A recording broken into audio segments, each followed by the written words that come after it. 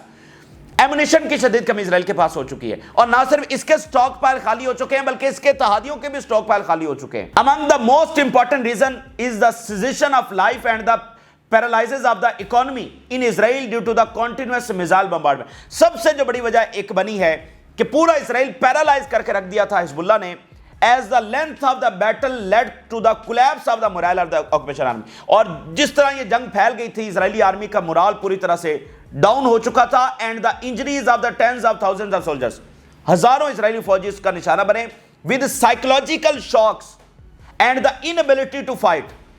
اعصابی بیماریوں کا شکار ہو چکے ہیں, inability to fight, as well as the pressure of the military establishment on Netanyahu to stop the war. Military establishment کا pressure تھا کہ جنگ کو روکا جائے. This is the longest and most difficult war that Israel has fought and it has failed to achieve its goals or free its prisoners.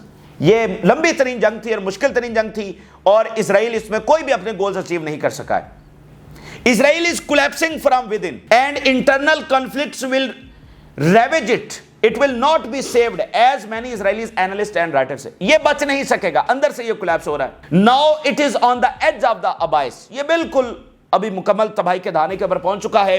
تو یہ اس وقت ابتدائی جو انالیسز آ رہا ہے کہ جو حزب اللہ نے ڈنٹ پہنچا دیا, جو ڈیمیج پہنچا دیا ہے, اتنی انجریز کر دی ہیں, جو پیرالائز پورے اسرائیل کو کر دیا ہے, اور وہ لیبنان سے شکست کھا کر نکلے ہیں.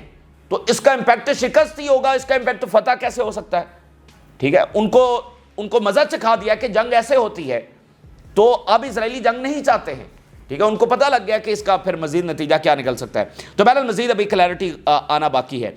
اچھا, اسی درمیان آپ دیکھیے آخری منٹس کے اندر بھرپور حملے حزب اللہ نے جاری کیے. مطلب یہ انبلیویبل صورتحال تھی.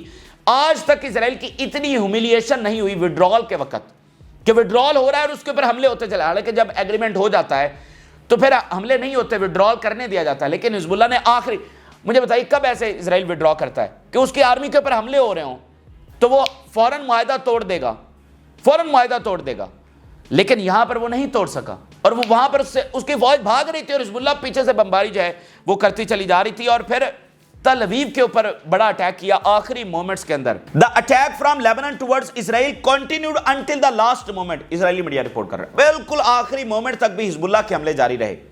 حزب اللہ ambushes Israeli force, strikes multiple targets in Tel Aviv. معاہدہ اناؤنس ہو گیا, حزب اللہ کے حملے نہیں رکے, بلکہ جاتی جاتی فورسز کے اوپر بھی گھات لگائے گئے اور ان کو نشانہ بنایا گیا, اور تل اویو کو نشانہ بنایا گیا. اب ذرا دیکھیے, one of the critical military targets stuck in Tel Aviv was the residence of the Israeli Army Air Force Chief. اور پھر اس پر اسٹرکٹ سینسرشپ جو ہے وہ امپوز کر دی گئی ہے کہ اس بارے میں مزید تفصیلات نہ بتائی جائیں، لیکن حزب اللہ نے یہ ایک میگا آپریشن کیا، اسرائیلی ایئر فورس کے جو چیف ہے اس کو بھی نشانہ بنایا۔ آپ ذرا دو ایئر لائنز دیکھیے کیسے جب ان کی فوج نکل رہی تھی اور حزب اللہ کیسے اٹیک کر رہی تھی اور کس طرح ان کا وڈرال ہوا ہے۔ Resistance announce operations targeting Israeli troops and bulldozers with explosive ambushes accompanying Merkava tank also targeted with guided missiles۔ ان کے جو مرکاوا ٹینکس وہاں سے یعنی ایسے ہو رہا ہے کہ اسرائیلی فوج پیچھے بھاگ رہی ہے بارڈر کی طرف اور حزب اللہ اس کے پیچھے پیچھے ہے، اسرائیلی فوج آگے آگے، حزب اللہ پیچھے پیچھے، اور جو کوئی ٹینک ہے جو کوئی انفینٹری ہے اس کو نشانہ بناتے چلے جا رہے ہیں۔ Heavy artillery shelling, tank fires and intense barrage targeted central Kfar Kila, reported a core a withdrawal in the area۔ ادھر سے پھر اسرائیلی فوج نے شدید آرٹلری فائر کی، اوپر سے ایئر فورس نے آ کر حملے کیے، اور یہ کیا تھا؟ cover to withdrawal، یعنی withdrawal کرنے کے لیے ان کو پھر یہ کرنا پڑا کہ شدید بمباری انہوں نے شروع کر دی، اور اس شدید بمباری میں پھر ایٹ دی اینڈ ان کا withdrawal ہوا ہے۔ یہ اس وقت آخری مومنٹس کی کہانی۔ لیبنن میں تکبر کے ساتھ داخل ہونے والے، لیبنن کو گریٹر اسرائیل میں شامل کرنے والے وہ آرٹیکلز کیا نہیں چھپے، کھل کر لکھا جاتا رہا اسرائیل میں کہ یہ تو ہے ہی ہمارا، لیبنن تو تھا ہی ہمارا، یہ تو ہماری کنگڈم کا حصہ تھا۔ تو اس تکبر اور ان مقاصد کے ساتھ داخل ہونے والے اس طرح سے ان کا وڈرال ہوا ہے۔ تو دیکھیے حزب اللہ اپنی جگہ پر موجود ہے۔ تو بات ناظرین یہ ہے کہ حزب اللہ اس جنگ کے اندر 24 گھنٹوں کے اندر داخل ہو گئی تھی، جو کوئی نہیں داخل ہو سکا۔ 7 اکتوبر کے بعد 24 گھنٹوں کے اندر حزب اللہ کے جو حملے ہیں وہ شروع ہو گئے تھے۔ تو آپ ذرا اندازہ کریے، 1 سال زیادہ انہوں نے جنگ لڑی، اتنا زیادہ نقصان پہنچایا، غزہ کی اتنی زیادہ سپورٹ کی، جب ساری اسلامی دنیا بھیگی بلی بن کر بیٹھے تھے، کسی نے کوئی کردار ادا نہیں کیا، تو حزب اللہ نے اتنا کردار ادا کیا۔ اب دیکھنا یہ ہے کہ حزب اللہ اور حماس کی کوارڈینیشن کیا ہوئی ہے۔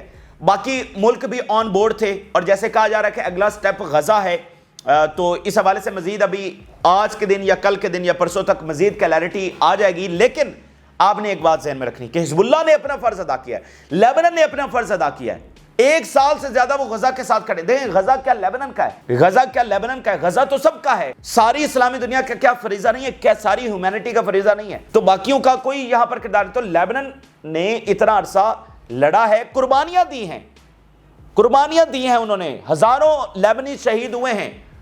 تو باقی ملکوں میں تو سب آرام سے بیٹھے ہوئے تھے، پھر لیبنیز کو کیا ضرورت تھی؟ تو انہوں نے اپنا فرض ادا کیا ہے، اس بات کو آپ نے ذہن میں رکھا، اور وہ فاتح ہو کر اس پہ نکلے ہیں، اور غزہ کے ساتھ پوری وفاداری انہوں نے نبھائی ہے۔ ٹھیک ہے، باقی اب آگے کیا ہوگا یہ ابھی دیکھنا باقی ہے، لیکن لیبنن کی حد تک ایک ملک آیا، اس نے اپنا فرض ادا کیا، اور اسرائیل کے ساتھ ایک اتنا بڑا مارکا لڑا جو تاریخ میں آج تک نہیں لڑا گیا۔ اسرائیل کے شہروں کو پوری طرح سے پیرالائز کر کے رکھ دیا جو آج تک کوئی نہیں کر سکا، اور حزب اللہ ابھی اپنی جگہ اسی طرح سے موجود ہے۔ باقی کو گڑبڑ ہوگی تو پھر حزب اللہ یہیں کی یہیں ہے، وہ کون سا ختم ہو گئی ہے۔ تو باقی یہ ہے کہ مزید کلیئرٹی، ہم کوئی بات نہیں کرنا چاہتے، کلیئرٹی آ جائے، کیا باتیں آپس میں ہوئی ہیں، معاہدہ کس طرح سے طے پایا ہے، کون کون سے ملک آن بورڈ تھے، کیا چیزیں بیک گراؤنڈ میں ڈسکس ہوئی ہیں، تو اس کے بغیر ہم فی الحال آگے کچھ نہیں کہہ سکتے۔ لیکن موجودہ جو صورتحال ہے وہ یہی ہے کہ لیبنن کی جنگ فی الحال اختتام پذیر ہو چکی ہے، مڈل ایسٹ کی جو جنگ ہے وہ اس وقت جاری ہے، اور دنیا سے جنگیں ختم نہیں ہوئی ہیں، دنیا سے عالمی جنگ کے جو بادل ہیں وہ ابھی ہٹے نہیں ہیں، بلکہ شاید ایسا لگ رہا ہے کہ جو میں نے انٹروڈکشن میں کہا کہ یہاں سے توجہ ہٹا کر امریکہ ادھر زیادہ کرنے جا رہا ہے، یورپ میں اور پیسیفک کے اندر، کیونکہ آلریڈی امریکہ میں یہ بہت ڈیبیٹ تھی کہ مڈل ایسٹ میں جنگ ان کو سوٹ نہیں کرتی، کیونکہ اس میں ان کا کوئی مقصد نہیں ہے، 2-3 تنظیموں سے لڑا جا رہا ہے، اس سے امریکہ کو کیا فائدہ ہونے جا رہا ہے؟ تو امریکہ میں تو یہ ایک بڑی ڈیبیٹ جاری، اور جب اسرائیل ہار گیا تو پھر وہاں پر یہ شدید اندر سے پریشر آیا کہ ضرورت کیا ہے کہ اپنا اسلحہ یہاں پر دیا جائے، تو غزہ کے لیے بھی تو ان کو مزید اسلحہ چاہیے، تو اس لیے امریکہ مڈل ایسٹ سے پیچھے ہٹنا چاہ رہا ہے، یہ اس وقت واضح نظر آ رہا ہے، اور وہ پیسیفک یعنی ادھر چائنا سے اب پھڈا پڑنے جا رہا ہے، یہ بات ذہن میں رکھی، کیونکہ یہ ڈیبیٹ بہت پرانی تھی امریکہ میں کہ یہاں سے نکل کر پیسیفک میں جائیں، تو ادھر یورپ میں رشیا اور ادھر پیسیفک میں چائنا، اور چائنا کے بارڈرز کے اوپر فوجیں تعینات ہونا شروع ہو گئی ہیں، آپ کو اس بات کا پتہ ہے۔ ایران کے فارن منسٹر کا کیا بیان سامنے آیا؟ West Asia peace impossible with Zionist occupation, یہ ایران کا اسٹیٹمنٹ ہے، زائنسٹ کے ساتھ کوئی امن نہیں ہو سکتا، کوئی ایگزسٹنس نہیں ہو سکتی، یہ ایران کہہ رہا ہے۔ اور جو بائیڈن کے حوالے سے اگلی بڑی خبر سامنے آ رہی ہے کہ Biden secretly ask Congress for additional $24 billion for Ukraine, یہ عالمی جنگ ہے ناظرین، یہ کوئی چھوٹی موٹی جنگ نہیں ہے جہاں پر رشیا اتنا وارن کر رہا ہے اور وہ نیوکلیر کیا اور فلانا کیا اور فلانا. $24 بلین مزید یوکرین کو دینے جا رہے ہیں. تو اس کا مطلب کیا ہے؟ تو وہ ادھر سے اپنی ساری امداد، توجہ، اسلحہ سپلائی ہٹا کر ادھر ساری. تو بائیڈن جانے سے پہلے $24 بلین یوکرین کو دینے جا رہا ہے. ابھی تو ٹرمپ کے آنے میں سمجھے کہ 2 ماہ پڑے ہیں. 25 جنوری کو غالباً اس نے اوتھ لینا ہے. تو وہاں پر محاذ بہت مزید گرم ہوگا اور دیکھتے ہیں کہ وہاں سے مزید صورتحال کیا آتی ہے. یہاں لیبنان کی جنگ فی الحال ختم ہو چکی ہے لیکن مڈل ایسٹ کی جنگ ابھی ختم نہیں ہوئی ہے اور توجہ اب ساری غزہ کے اوپر چلی گئی ہے، آپ کی بھی، سب کی، سارے میڈیا کی، ساری گورنمنٹس کی، کہ غزہ میں اس وقت کیا ہو رہا ہے اور اب غزہ کا کیا ہوگا. تو یہی سب سے امپورٹنٹ چیز تھی کہ غزہ کے اوپر توجہ رکھنا ضروری تھا، جو کہ تھوڑی سی ڈائیورٹ ہو گئی تھی. اب دوبارہ دیکھتے ہیں کہ وہاں پر کیا خبریں آتی ہیں. یہ تازہ تفصیلات آپ کے ساتھ شیئر کی. فی الوقت کے لیے ہمیں اجازت دیجیے. اللہ حافظ.